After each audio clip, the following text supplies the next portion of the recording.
Стежкой малою заплутала я, ночи не превозмочь. Запоздалою искрой палу я, сердце бежало прочь. Но сегодня я разведу огня в ясную даль идя. Помани меня за тропою дня, что привела тебя. Странника песня рыдает пьяна горькой полынью дорог. Чужедальнее эхо знакомого сна, что нас друг для друга сберег. Озаренный теми снами, край заветный явью станет, путь расстелет перед нами на хвосте шальных ветров. Через стужу сумеречья, из пожара небеспечных, мимо дрожи ночи вечной, за последний их покров.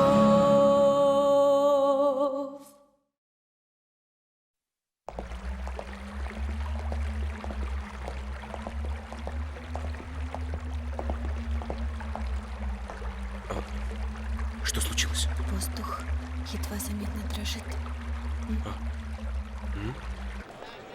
Над нами рыночная площадь. Может быть, поэтому? Нет, тихо. Вода. Что-то упало в воду. С какой стороны? Впереди. Нам надо вернуться. Тут только один путь. До этого места один. Мы как раз должны были свернуть. Даже я не уверена, что смогу здесь не заблудиться. Что? Погоня приближается. Они спустили собак. Собак? Голубые вы щеночки. Лоренс, зажми-ка лучше уши.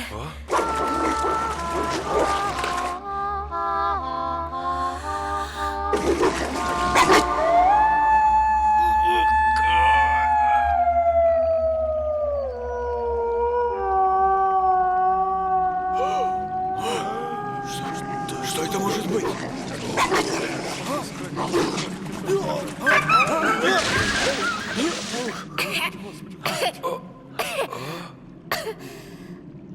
Вот бы мне сейчас яблок. Выберемся. Куплю сколько захочешь.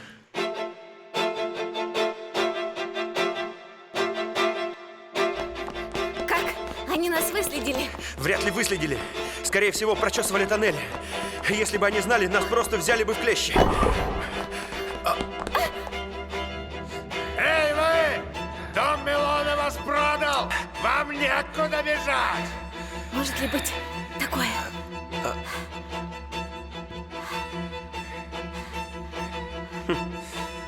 Слишком высока была бы цена. Сдать тебя значит поставить под угрозу само существование дома Мелонов в этом городе. Ого, дорого же нас продали. Да, они просто блефуют. Ничего больше. Свернем за этот угол.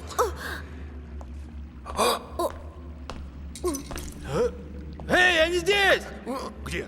Нашли! Куда теперь? Сюда! Я знаю путь!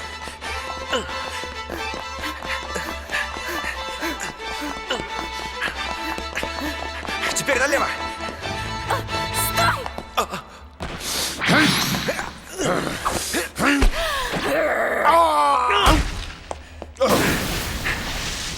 Ты прости, мы очень спешим.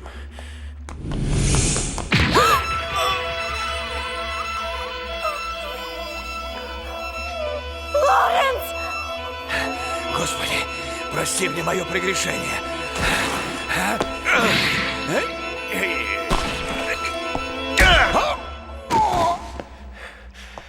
Прощение без покаяния, лишь звук пустой.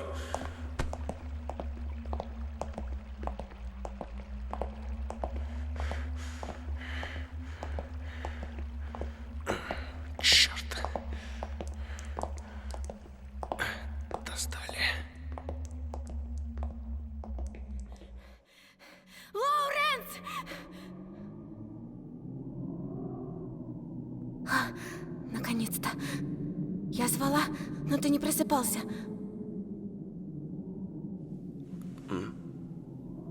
Все хорошо.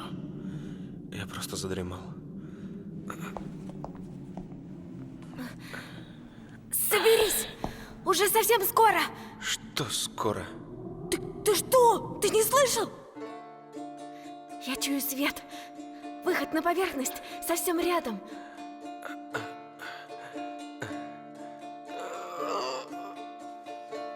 Да, точно, да.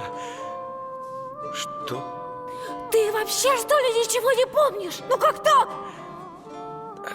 Да нет, все нормально. Еще немного. Сейчас мы свернем налево, и там как раз будет выход. Вот!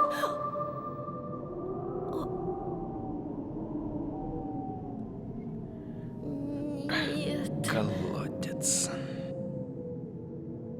Прости. Я не подумала, что может быть так. Они здесь!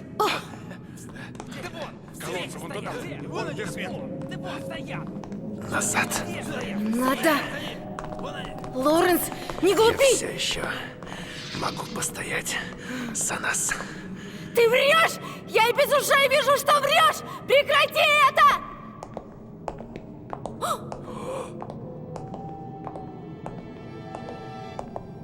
Я так часто удивлялась совпадению всех примет.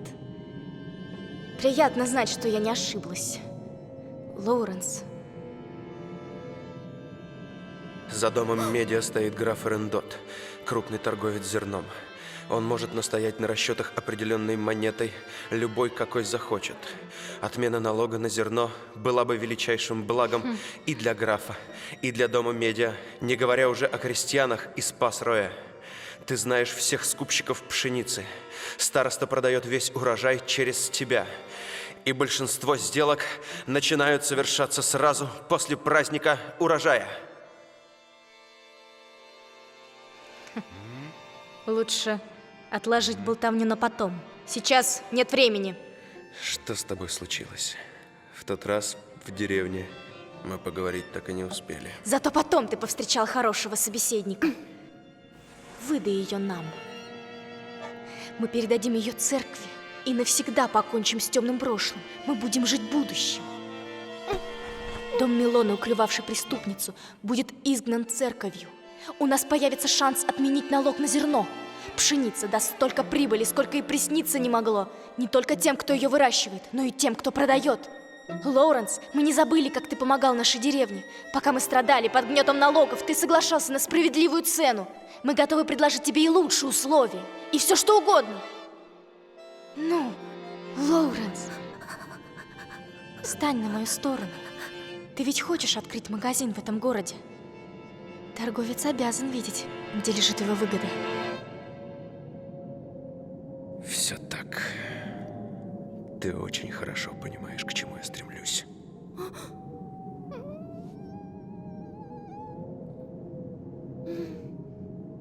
Лоуренс. Только настоящий торговец должен уметь держать слово даже себе в убыток. Волей судьбы я повстречал странную волчицу, которая пожелала вернуться на север. И я заключил с ней контракт, что составлю компанию в дороге. Кем я буду, если нарушу контракт?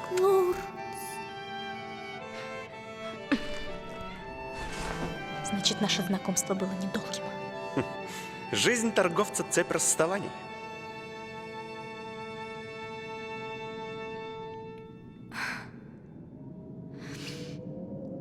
С мужчиной понятно. А женщину обязательно взять живой. Но кто первый?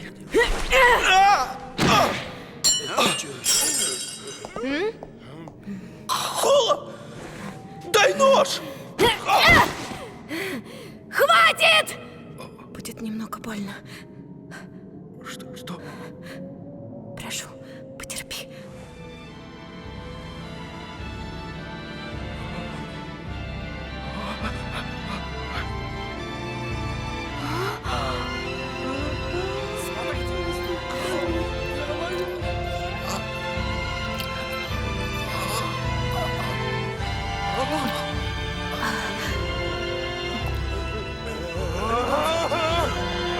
Прекратить панику! Она обычная девка, одержима нечистым!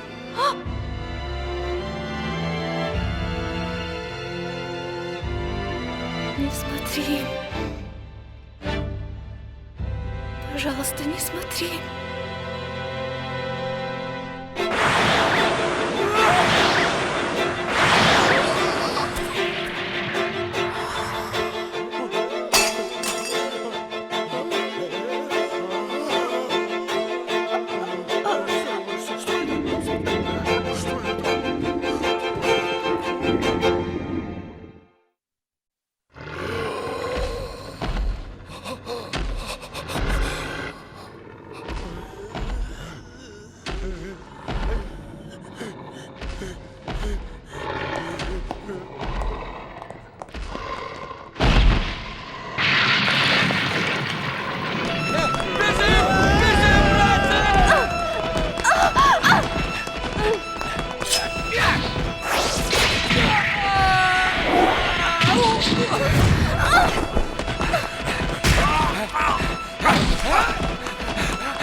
Почему же так всегда? Почему? Зачем Господь так несправедлив?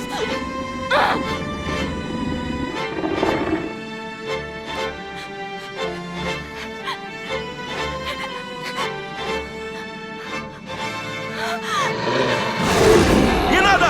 Холо!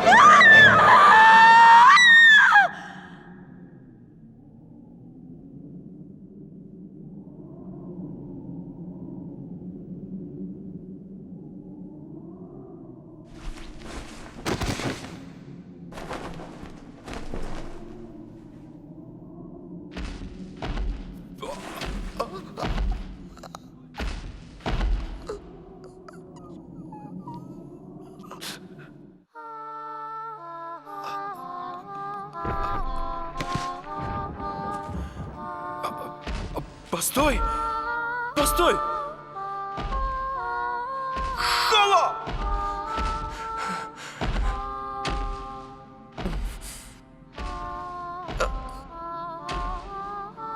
Ты хоть знаешь, сколько стоила уничтоженная тобой одежда? Мне без разницы, бог ты или кто. Плати! Верни мне деньги! Ты заработала всего 50 монет! Я копил на этот костюм долгие годы! Я тебя найду! Клянусь, я пойду за тобой даже в Северный лес!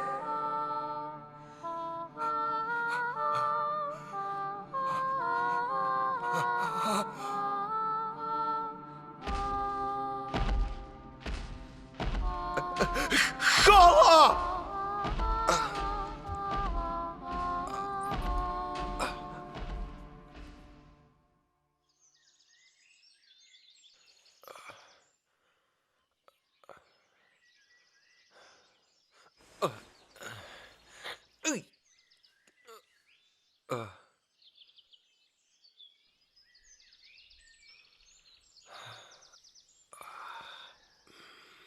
Я вижу, вы пришли в себя.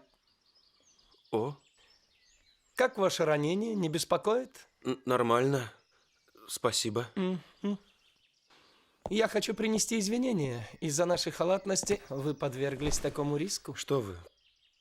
Причина во мне и моей спутнице.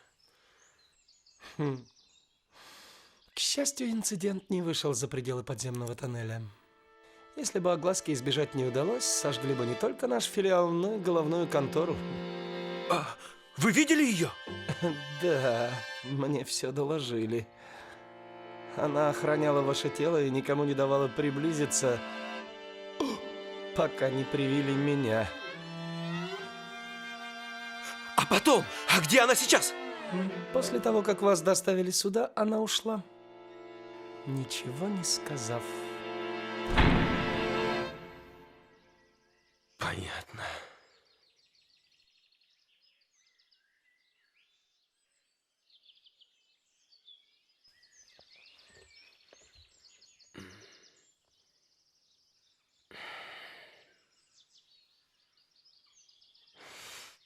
А как обстоят дела с переговорами? Мы без труда получили привилегии, которых столь настойчиво добивался Дом Медиум. Очень рад это слышать. Мы собрали 307 112 монет. После планового обвала монеты король согласился выплатить нам эквивалент 350 тысяч сразу после того, как мы доставим ему монеты. 350 тысяч? Лоуренс, согласно договору, ваша доля составляет 5% общей прибыли. Вы все еще согласны с условиями? Да, конечно. Прошу подписать. О, здесь же... 120 серебряных монет. Это составляет ровно 5% от нашей прибыли. А что случилось с прибылью? Издержки на перевозку монет, плюс налог, плюс накладные расходы по контракту. Как могут накладные расходы составлять такую сумму? Это определяли советники короля. Вероятно, хотели как-то компенсировать ущерб от потери королевских привилегий. Для нас это тоже было неожиданностью, поверьте. Прискорбный исход, что ни говори. Что ж, жизнь торговца — это череда неожиданностей. К слову, А раз уж мы заговорили о неожиданностях, среди них есть и вполне приятное.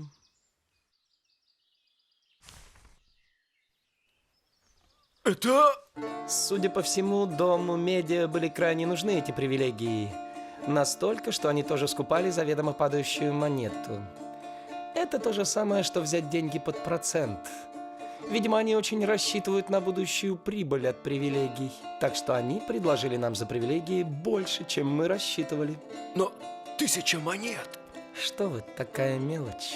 Предпочтете получить серебряные монеты или хотите сразу обменять на какой-нибудь подходящий товар? Пряности. У вас ведь есть пряности? Они легкие и занимают мало места. Да и дело к зиме. Люди будут есть мясо, и спрос на пряности вырастет. А вы со мной не согласны? Нет, прошу прощения. Вспомнилась одна недавно прочитанная пьеса. Что, пьеса? Да, из тех, что распространяет церковь, проповедуя умеренность среди торговцев. Однажды к богачу-купцу пришел дьявол и произнес такие слова: «Приведи ко мне самого аппетитного человека в округе, иначе сам станешь моим обедом». Богач испугался не на шутку и привел к дьяволу самых молодых служанок и упитанного мальчика-слугу, но тот остался недоволен. Бродя по городу в поисках аппетитных людей, богач нашел мальчишку, пахнущего молоком и медом. Он тут же привел его к дьяволу. Но мальчик вдруг заговорил с рогатым: «Самый аппетитный человек в мире стоит перед твоими глазами. Приглядись, ведь душа этого человека жирела день ото дня, пока хозяин каждый день приправлял ее с жадностью, словно перцем». Я просто представил, как растолстевший Лоуренс отправляется на сиденье к дьяволу. Мне, наверное, и правда надо поскорее приправиться. Так я и подумал. Буду рад и впредь поддерживать хорошие отношения с таким перспективным торговцем, как вы, Лоуренс. Что вы? Спасибо. Прошу прощения, мне пора идти по делам.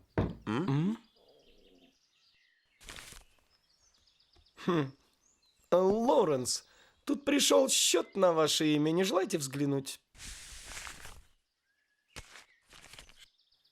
Что-то я не припомню такой сделки.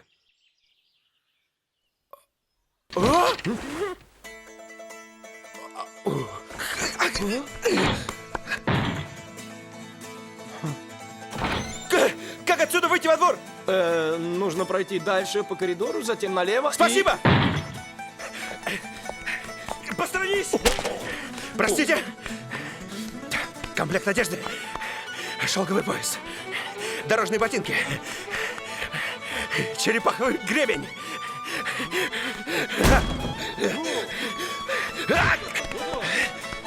И еще.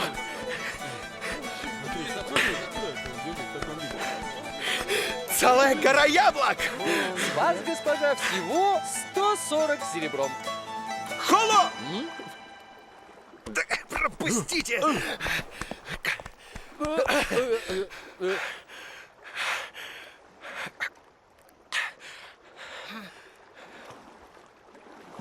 Меньше всего мне хотелось бы, чтобы ты преследовал меня до северных лесов. Знаешь...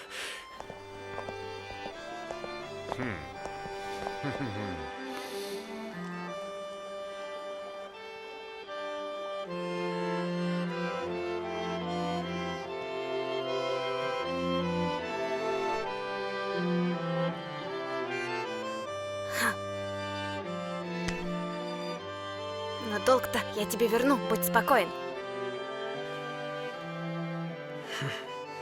Не сомневаюсь.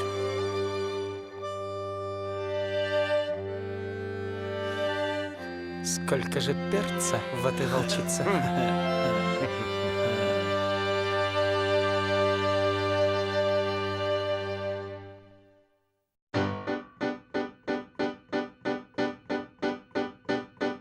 С ведьмина древа яблок 7. По 7 семян посею, только съем.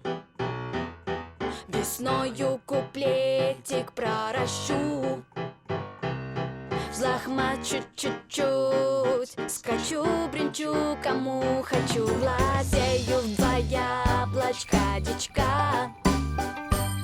Шарлотку солнца кушаю с бочка. За ромовой бабочкой кружу, и времени вторя, здоровая прощай скажу. Сладких звезд краса, о, в баночку бросай, чтоб по миру посвистать, о, миру насвистать. Скажешь волку девочкой не стать, да, но в май-июне улизну, о, миру посвистать, с тобою насвистать.